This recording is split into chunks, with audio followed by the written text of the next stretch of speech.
Welcome to Redera. Today we have Professor Ann Lee, the professor, author, and scholar.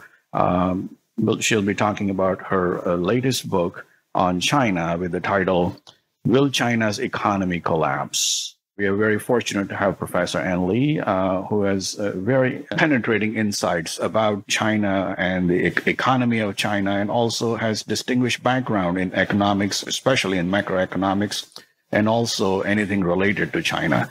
Welcome to Redera. Thanks for having me. Thank you. Tell us what the book is all about. Well, the book basically explores the question. It seems self-explanatory. And there's been a lot of discussion in the media about the potential collapse of China. And I pretty much try to lay out reasons why there is an alternative way to see China's economy. Mm-hmm. Well, China is a diverse nation, and it has, especially in the last 30 years, has done a marvelous job in moving large number of people from virtual poverty to a middle-income group. Explain to us that many of us don't really understand how diverse China is, as you bring it up in the beginning of the book. That there are lots of languages, there are different ethnic groups, it's a very vast nation. So if you would give us a little bit of a nuanced understanding of China. Sure. I mean, China is a massive civilization that lasted thousands of years, and there are certainly many different dialects within China that are so different that, to make an analogy, would be the difference between, say, Spanish and Portuguese. So speaking in one dialect may not be understood in a different part of the country, but they are unified by the same language in terms of the written word. And in terms of ethnicities, although the vast majority of the Chinese are Han Chinese, there are also many other ethnic groups in China. There are definitely other religious groups in China as well, like Muslim groups and Jewish groups and Christian groups. So it's actually very diverse. When you think of a nation of over 1 billion people, you can imagine that there is immense diversity also in political opinion and lifestyles. So to run a country of this magnitude with such great diversity is a significant challenge. And so for China to bring this population from a completely backward state, in fact, China was actually poorer than some African nations a few decades ago, to basically the second wealthiest and largest economy in the world is really completely unprecedented in human history. And so I would say that, the rise of China is probably the single most important event in our lifetime. Mm-hmm, indeed. Especially as a rapid rise in the last 3 decades that even eclipsed some of the fast-growing Asian tigers, so-called Asian tigers, and also specifically Japan and South Korea as well. Yes.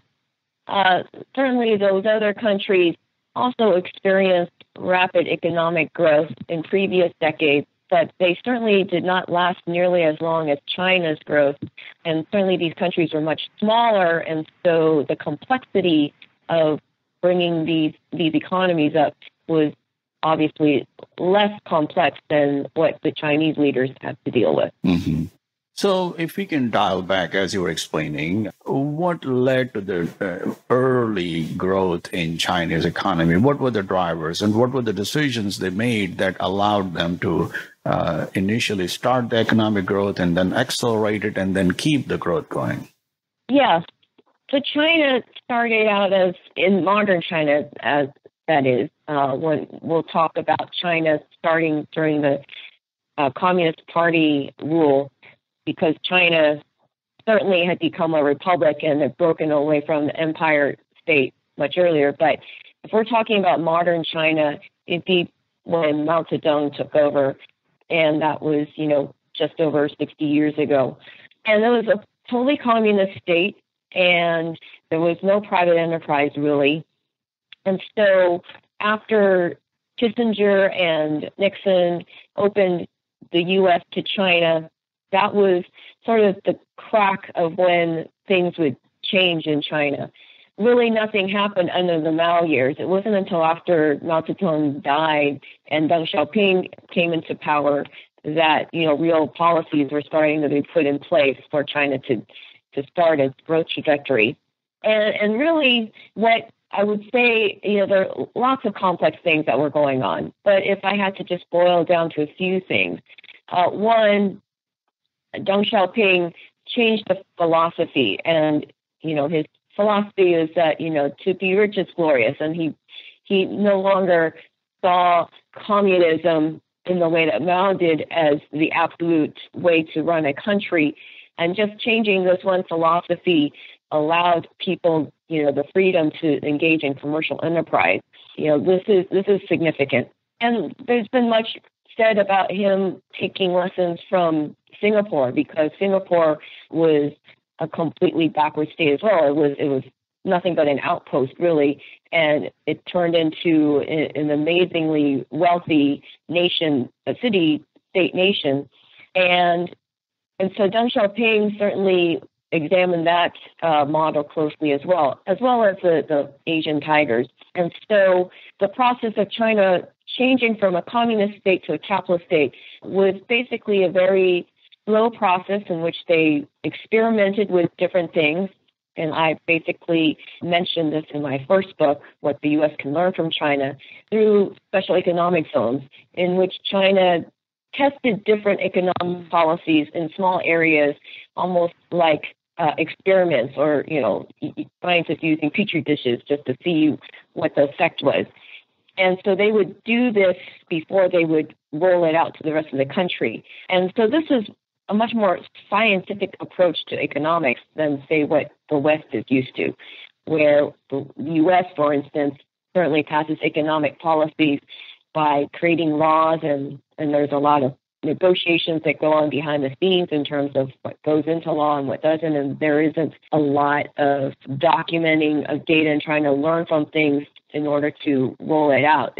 Sometimes it's more just out of political necessity or just other willpower. But it is different in China in that they were working on this slowly in small steps. They certainly had many setbacks. When we recall Tiananmen Square, that actually was more of an economic issue as much as a political issue. The political backlash that we saw on the screens with all the protests was really in reaction to sort of the economic policies that failed in China during that period of opening up, because they experienced high inflation, high unemployment as they were trying to shut down state-owned enterprises. And so, this was not a smooth process to switch from one form of government to another and one form of economic system to another.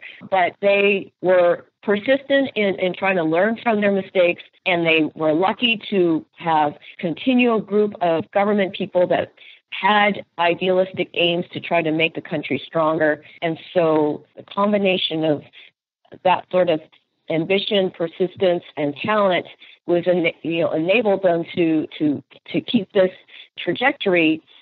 It was slow at first, and then suddenly, it shot into rapid growth once they sort of hit a stride, and especially after they joined the World Trade Organization. And so at that turning point, when the whole world was able to trade with China, that certainly changed their fortunes, pretty much overnight, in fact.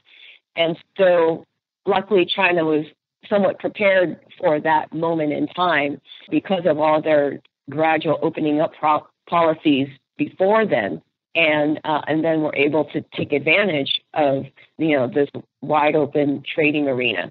They never stopped. Even today, despite all their rapid success, they continue to implement reforms. They continue to have very intense debates within the party members themselves, even, and amongst the media about all sorts of issues of how to approach things. And so they are basically on this path of lifelong learning, is what I'd like to call it.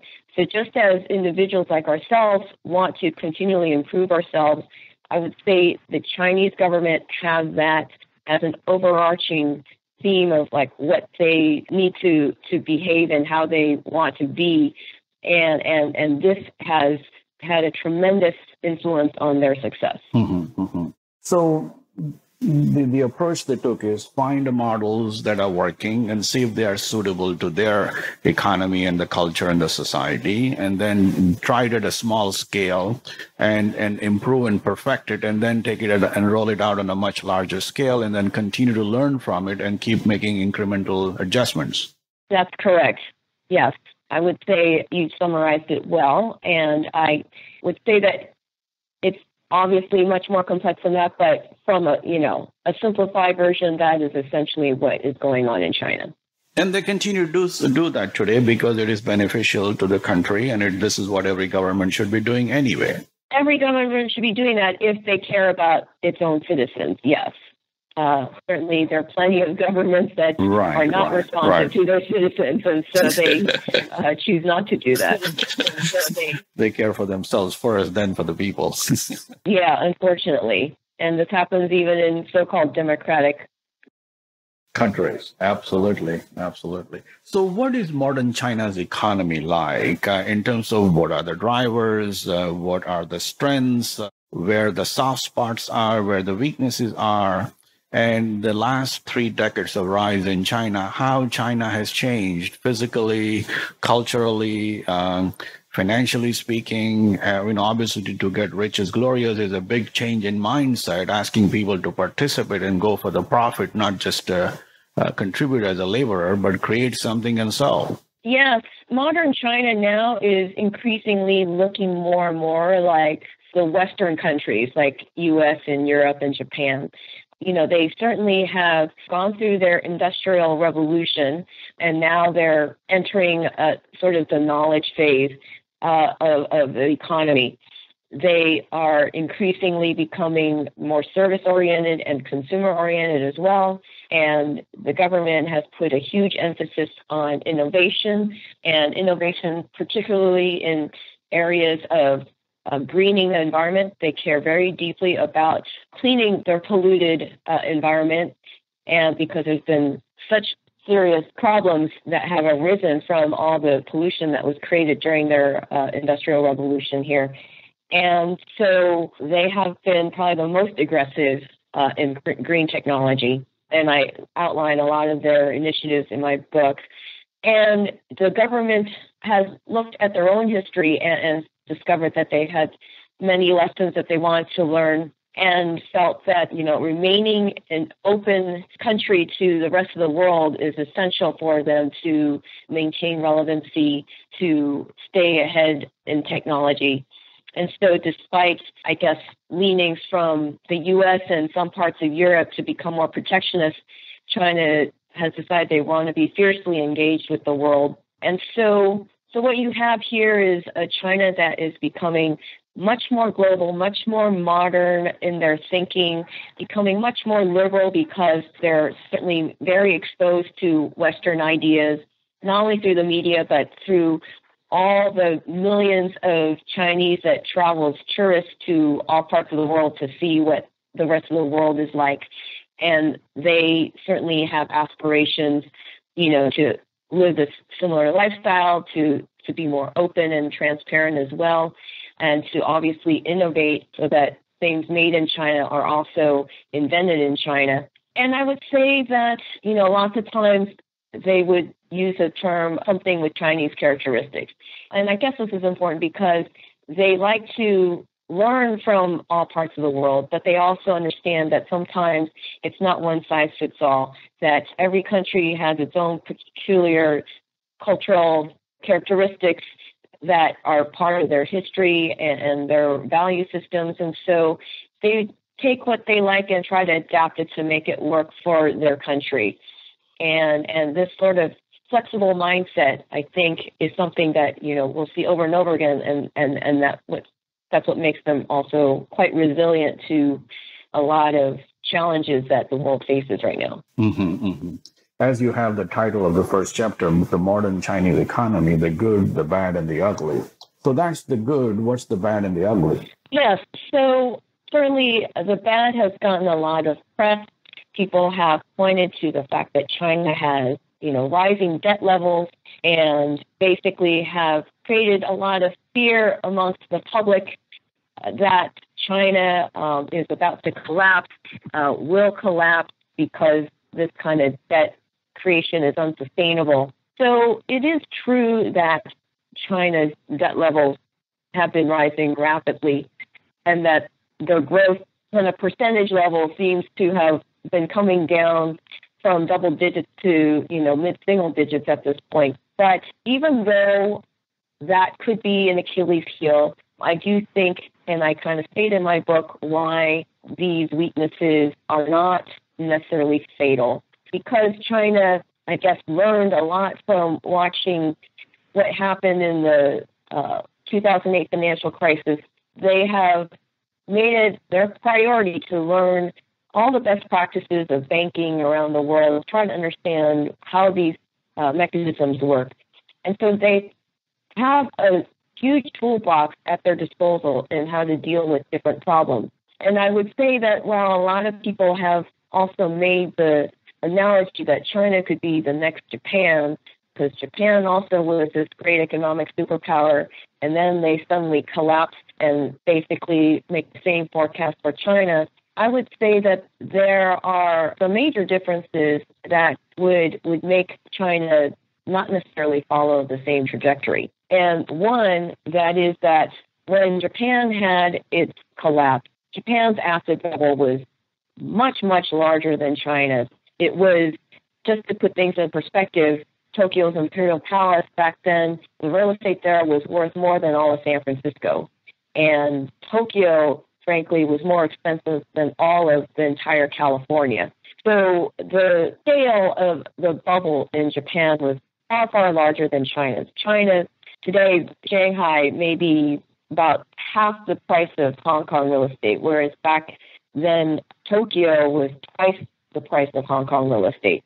So the overheating was much more extreme in Japan than China. Yes, China has had some hot real estate cycles, but the Chinese policymakers were very quick to recognize these problems and were very quick to address them and trying to, put some air out of these bubbles. And so if we look at debt to GDP situations, I think today China's debt is probably just under 2 times their GDP, whereas Japan still remains high at 6 times its GDP. And so even absolute, debt levels here are not even comparable. And I would also point out that beyond just the size of the debt issue, China's weaknesses are that, maybe their constitutional and laws may not be as set in stone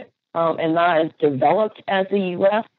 There's certainly far fewer lawyers in China than in the U.S., but it doesn't mean that the regulators and other folks, policymakers, are not as competent. They are extremely competent and have, in general, I think pretty good intentions. And so that has also helped in trying to keep themselves on the right path, despite the fact that they have perhaps fewer laws on the books.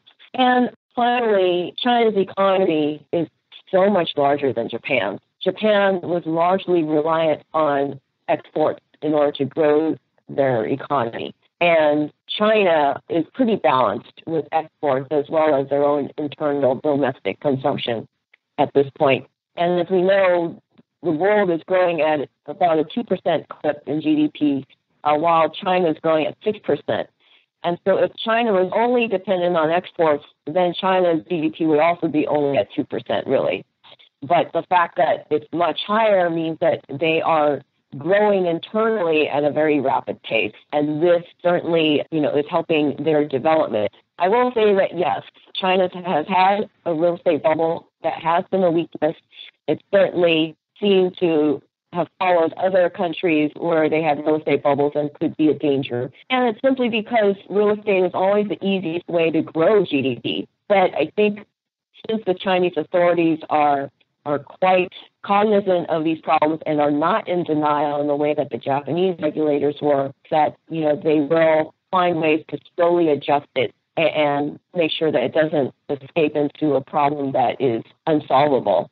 And that's finally the one last point I want to make. Japan's collapse came at the heels of the Plaza Accord, in which Japan was forced to make a one-time major adjustment in their exchange rates. And this kind of shock to the system made it extremely difficult for the Japanese economy to adapt to, certainly not overnight this way. And so that had, a catastrophic effect. China is determined not to shock their own system. They do things gradually. And so this will enable, their economy to adapt to any changes they have in interest rates or exchange rates, and this will then help to avoid any major collapse. So there are obviously two countries are different, and they are the different path. And China seems to have learned some of the lessons from the obviously the rise, and then the if not the collapse, but the slowdown and the eventual dramatic slowdown in Japan as well. What is the situation with the capital flight, or with the provincial government's debt, or with the persistent problem with the corruption with the Chinese bureaucrats or Chinese party officials as well? Are there any issues that people should be concerned about or should focus on it? Because generally when the other main issue is that if the trade surplus, China obviously is the largest trading nation on the earth, and as the trade surplus, which is the engine for driving the economic growth, as the trade surplus starts coming down, wouldn't it have impact on the other aspects of the economy, which will eventually slow down the economic growth even further? Not necessarily, if they can eventually not completely rely on foreign reserves as their backdrop, right? China has recently announced that their renminbi, the yuan, is going to be backed by gold. And so they are clearly making a bid to make their currency a world reserve currency at some point in the future. And this is really key to why the U.S.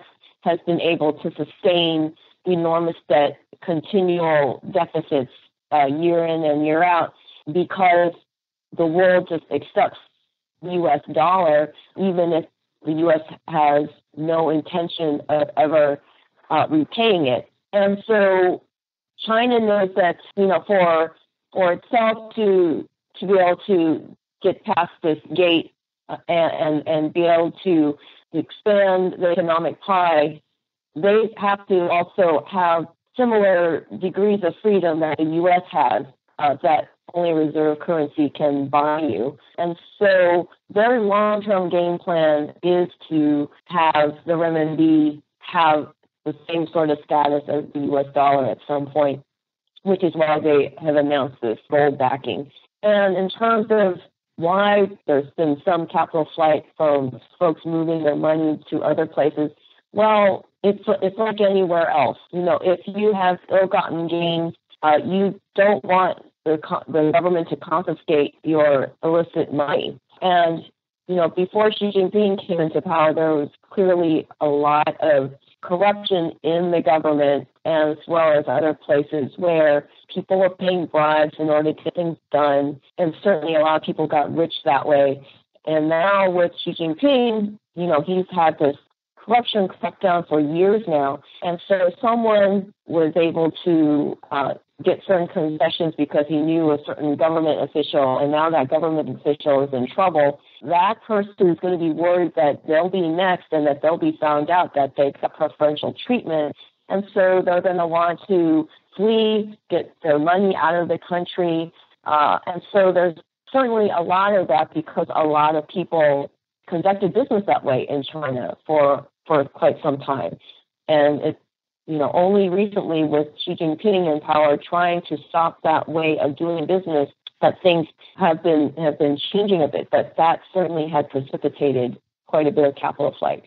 The second reason why there was money that was moving out before was that Beijing actually tacitly encouraged some of these private enterprises to recycle their profits out in the Western world instead of keeping them in China, where the Chinese had to basically recycle them into U.S. Treasury bonds that really were paying no interest. And it was a terrible way to keep reserves. And so they actually thought, well, it'd be better if we weren't keeping all these reserves here and just had them make more lucrative investments overseas. And so when these private corporations started going on spending sprees, they certainly had no shortage of acquisitions that they thought were interesting for them. And so that also caused a huge drop in their reserves. But certainly the Chinese government saw that crazy spending was not going to help their cause, and so they sort of decided to put an end to that. But that basically, those two are the real major reasons for what was going on with the money leaving China. Here is the conundrum that many developing nations face, and very few have been, historically, it has been very, very few nations that have been able to get out of this. It's this so-called the middle income trap. Argentina has failed. Many of the Eastern European countries or Southern European countries have failed. Asian countries are also suffering from it. What is your perspective based on your information and understanding that manufacturing-led export-driven growth, and with the cheap labor that you have, China has lots and lots of abundant cheap labor compared to many other smaller nations on the earth, that they can push the economic growth to a considerable level, economic expansion to a considerable level. But there comes a time that there is not enough demand for the goods that are made by the China, because China does have to grow at a speed of the global economy at that point. And when then China runs out of the market, China can create new markets by lending more money, but that generally leads to a not so positive outcomes or mixed outcomes. So is there any effort in China or among regulators to how to avoid falling into the trap? And even if they try to, do they have any tools at their disposal to avoid the trap? I would say that the Chinese are certainly cognizant of this, and they know that the world has probably already had enough Chinese products exported to them, and that they won't be buying anymore. Then they just can't create demand out of nothing. And so what they have to do is create demand for new things. And this is why they are investing so much in research and development and pushing innovation as their next growth leg. And so the Chinese government has been providing enormous sums of money in terms of research grants to universities, telling their provinces to provide, incentives for people to house their research and development operations in China, really pushing the frontier in order to find ways to generate new demand that doesn't exist, because we all know that people can only want to eat so much or wear so many different shoes. At some point, you need to come up with new things that may not have been invented yet that you realize that you need. And so that is the way China is trying to tackle its next growth phase. And granted, this is going to be challenging. Trying to invent new things is going to be a hell of a lot harder than just copying what has already been done. But China, over 1 billion people, has been really encouraging this. And so I think for the first time now in history, China's IP patents internationally have surpassed the U.S. And so this tells you that they take this effort seriously. There have been all kinds of fascinating innovations that are even on YouTube if you care to look for them.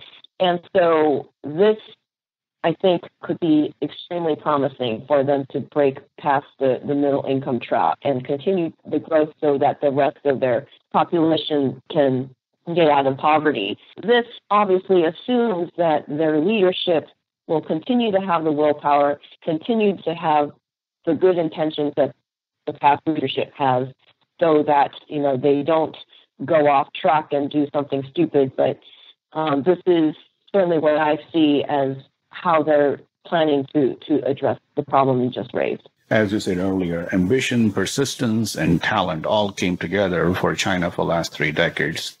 how do you see this scenario play out?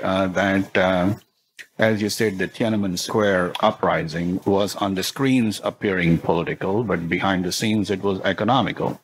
And if China continues to slow down and more migrant workers are not able to find suitable jobs enough so that they can even get a decent housing, the grip of the political party starts weakening, and that could start fraying the country in so many ways that is not even imaginable. Like in 1970s, if somebody told you the Soviet Union would collapse, that would be unthinkable in just 15, 20 years later. But I think the reason why Soviet economy collapsed in many ways was precipitated by the low crude oil prices for a long time, and that just cut off the Soviet empire to finance its ambitions. And if China cannot export its way out anymore, could that also affect the Chinese government's quote-unquote buying power to further its economic expansion and thereby lead to a civil unrest that could be difficult to manage? Yes, obviously, if China was unable to export, that would be quite problematic because exports still account for about a quarter of their GDP. But China, like I said, is really driving their domestic growth and internal consumption so that they could be self-sustainable in a way that Japan can't be. And China is aggressively trying to create new markets, one, through innovation, two, through its Silk Road initiative called the One Belt, One Road, or the Belt and Road Initiative, by trying to connect Central Asia to markets in Europe and China. And if you can bring online all these millions of people who have not really participated in the global economy, and suddenly they are part of a thriving economy, then certainly you can really see more growth potential, and that China won't be cut off from exports in that sense. And, China takes a very long-term perspective. They were pretty much the only game in town for a lot of African nations because African nations are so poor, nobody wanted to do business with them, but China did do business with them by coming up with creative long-term contracts where, they would create almost a barter system, knowing that these nations can't provide them with money, but, they can provide them with natural resources in exchange for all their development. They can do the same thing with the Central Asian countries. And so this, in a way, would still enable China to grow economically, because even if something is not direct cash, it certainly still has value. And again, the Chinese have been very patient with their capital and quite creative in how they try to structure these things. Well, a fascinating discussion and certainly a very insightful view on what is happening in China. So the title, Will China's Economy Collapse? Obviously, the answer is no. And China will find its way for another expansion or a growth in the next coming decades, for sure. Well, we hope. I mean, nothing is totally cast in stone. I would say that chances of China collapsing are low. The one scenario that I warn against is that, they must avoid direct conflict with the U.S. If there is a World War III, then obviously China will collapse, but so will the rest of the world. So hopefully we will not see that scenario unfold. But what about, it's a very interesting situation that not having a direct military conflict, but as Japan ended up having a direct conflict, but that ended up in Plaza Accord, in one shot, it just got wiped out without firing a single shot. The U.S. government may become very subjective to populism sentiment and may force China to revalue its currency from where it is 30-40% higher, and that could have an impact. And if Chinese were forced into it, would that have some kind of a shock treatment? Sure, it would. But I would say chances of the U.S. being able to do that, or would want to do that, is much lower, given that so many U.S. companies rely on those supply chains in China.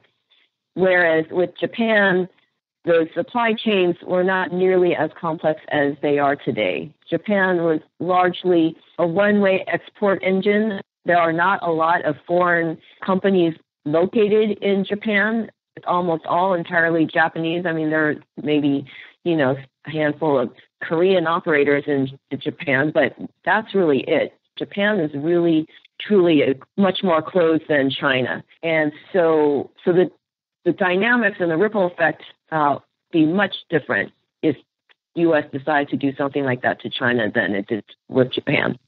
So is it fair to say that even if U.S. forces China to revalue its currency higher, China is still able to afford that much more than Japan could have just 30, 40 years ago? Yes, like I said, China's asset bubble is not nearly as extreme as Japan's. China also has a much larger economy and much more diversified situation than Japan because it does have a pretty strong domestic economy and doesn't rely just on exports. So, yes, I think China would be more resilient than Japan if such a scenario happens. But again, like I said, the chances of another Plaza Accord-like agreement is unlikely to happen here, given how much U.S. can lose if such an agreement came about. Mm-hmm. So the continued deflation coming from China is going to be there for a while because it is in the interest of China and it is also in the interest of the corporate interest of America.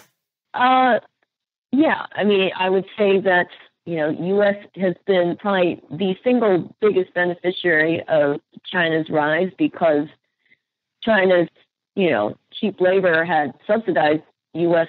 profits, U.S. corporate profits for this whole time when they outsourced a lot of their costs and manufacturing to China at the expense of U.S. workers, obviously. But I think that given that there's still lots of room for development with China's poor population there, yes, there's, I'm sure, going to be continued productivity gains coming out of China that will keep inflation at bay. And even if they move their operations out of China, there's still plenty of countries with poor populations that are more than willing to take on, those operations, like in Vietnam, where, a lot of manufacturing has moved to. So yes, I think that inflationary forces is not going to be a major threat anytime in the near future. Yeah, and in the popular press never brings out the most important fact is that the U.S. government and U.S. corporations benefit. Overall is that they get double benefit. One, the cheap labor helps the U.S. corporate profits, and the second, the profits that the Chinese government has, or rather the foreign reserves that the government has, the government is forced to lend that to the U.S. government at ridiculously low interest rates. So the U.S. government benefits, and so does the U.S. corporate interest benefit as well, at the expense of the Chinese poor and the Chinese low wages.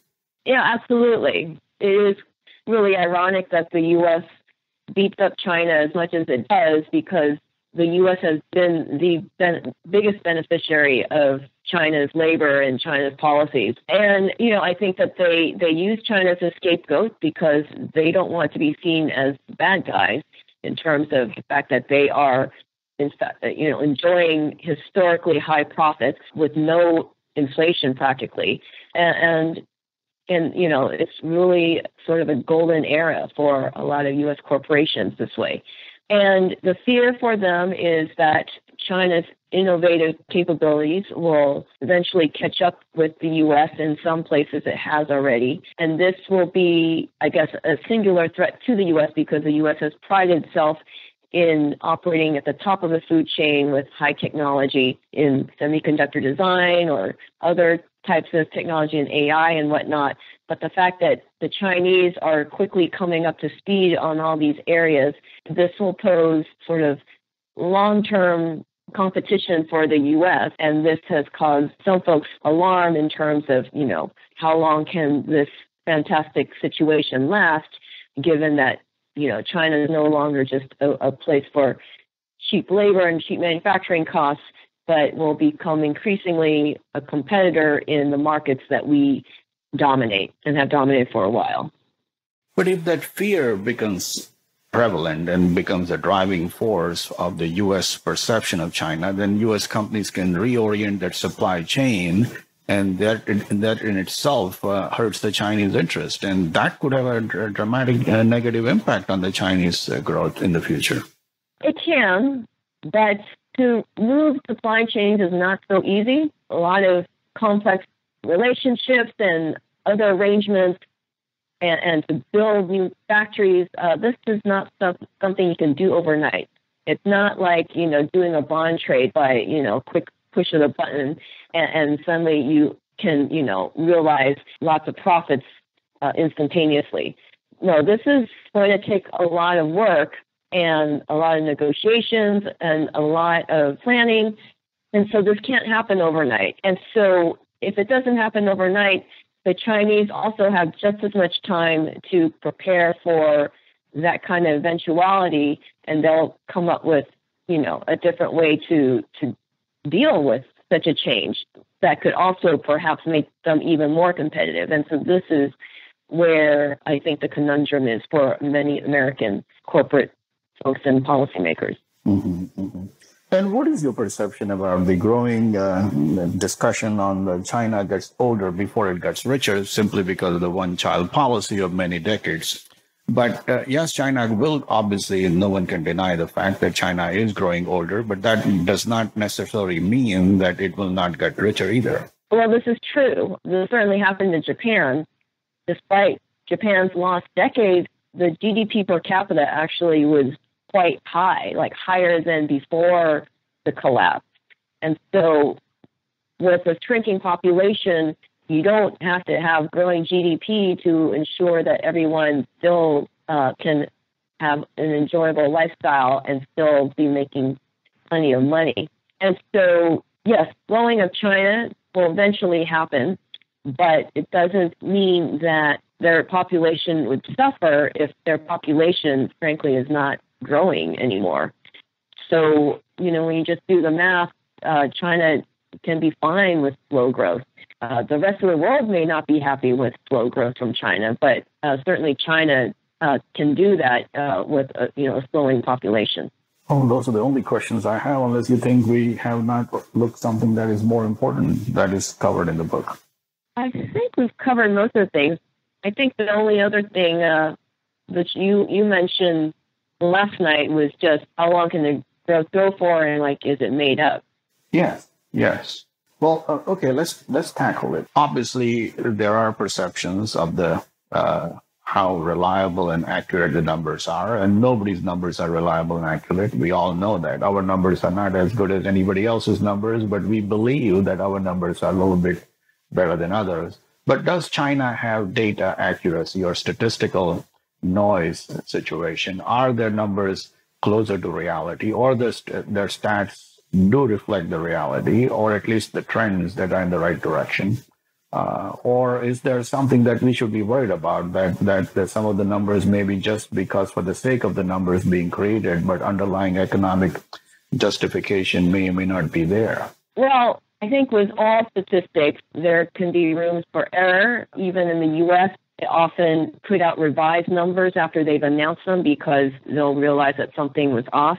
And certainly China's numbers can be subject to noise as well. But in general, I don't think that they are totally made up. But even if they are, you can't cherry pick which numbers you choose to believe or not believe, right? If people say that they, believe that China's debt is out of control or its real estate statistics are out of control, then you can't say, oh, I don't believe their GDP, because they're all coming out of China's government.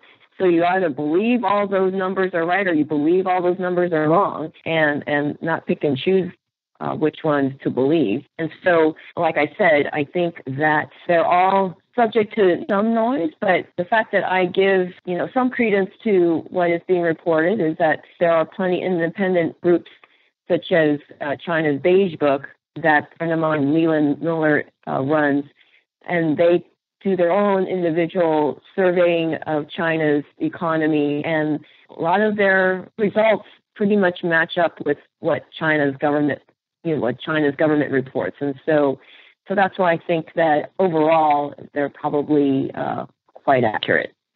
Mm-hmm, mm-hmm. Well, thank you very much for your time and your comments. It's fascinating. And please do keep us in mind if you happen to write another book in the future. Sure, I will do that. Thank you again for the interview. Thank you very much. Thank you.